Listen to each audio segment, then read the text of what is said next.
नमस्कार दोस्तों, स्वागत है आपका मेरे YouTube चैनल गौरांग गाथा पर। दोस्तों, जिस प्रकार माता पिता के लिए उसके सभी संतान समान होते हैं, उसी प्रकार एक कवि के लिए उसकी सभी रचनाएं भी समान होती हैं। परंतु जो पुत्र मनसा वाचा कर्मणा थोड़े प्रखर होते हैं, माता पिता उससे थोड़े अतिरिक्त स्नेह रखते हैं। उसी प्रकार मेरी सभी कविताएं मेरे लिए प्रिय हैं, परंतु उसमें 2-4 कविताएं अतिरिक्त प्रिय हैं। और उन प्रिय कविताओं में से एक कविता है रात्रि विचरण। दोस्तों, यूँ तो रात्रि विचरण बहुत बड़ी कविता नहीं है, परंतु इसको बहुत सोच समझकर, बहुत कुछ देखकर और बहुत समय लेकर लिखी गई कविता है। आशा है आपको कविता पसंद आएगी। कविता कुछ इस प्रकार है। एक रात सोचा आज मैं विचरण करूंगा, मिलेगा मार्ग में जो कुछ भी उससे अनुसरण करूंगा। निकल पड़ा यूं नम्र हो एक नगर निशा में, थोड़ा चकित थोड़ा दमित न जाने किस दिशा में। सुनाई दूर से ही मुझे आवाज ऐसी, बज रहे हो ढोल नगाड़े चली हो बारात जैसी। क्या धवल क्या धमाका मचा खूब धूम था, विवाह एक का ही पर कई लोगों का हुजूम था।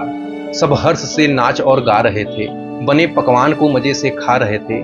थोड़ी ही दूर कुछ बंजारे सो रहे थे, बूढ़े कराह तो भूखे बच्चे रो रहे थे। आगे मधुशाला में मदिरा में कुछ लोग चूर मिले, सबका अलग बहाना, कोई जश्न कोई स्थिति से मजबूर मिले। अब सड़क अपना मुख एक कारखाने की ओर मोड़ रहा था, जहां एक पिता मजबूरी को मजबूती में बदलने हेतु सुबह से दौड़ रहा था।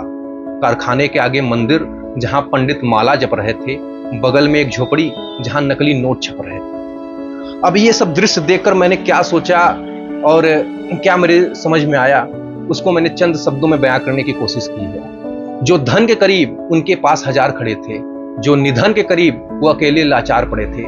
2 चरणों की भांति व्यक्ति के दोहरे चरित्र हैं, जिह्वा से लेते स्वाद जीवों का फिर फिरते पवित्र हैं।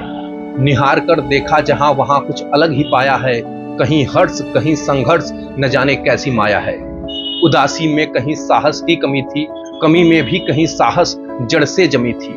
अपर में रोशनी अगणित तारे उगे थे गगन में, धरा पर शोर में कोई शोक के अमन में। अंततः जीवित लोगों से दूर जलते 100 के पास पहुंचा, था समझ से परे क्या सही कौन कैसा। तभी देखता हूं जीवन का सत्य बतलाती 2 परस्पर प्रकाश को, ऊपर चंद्रिका को नीचे मणिकर्णिका को। दोस्तों, यहाँ पे चंद्रिका माया मोह और ये गलत चीजों का प्रतीक है, और जो मणिकर्णिका है वो साधुवाद संन्यास और सत्यता का प्रतीक है। आप सबने बहुत धैर्य से सुना। आप सबका बहुत बहुत धन्यवाद।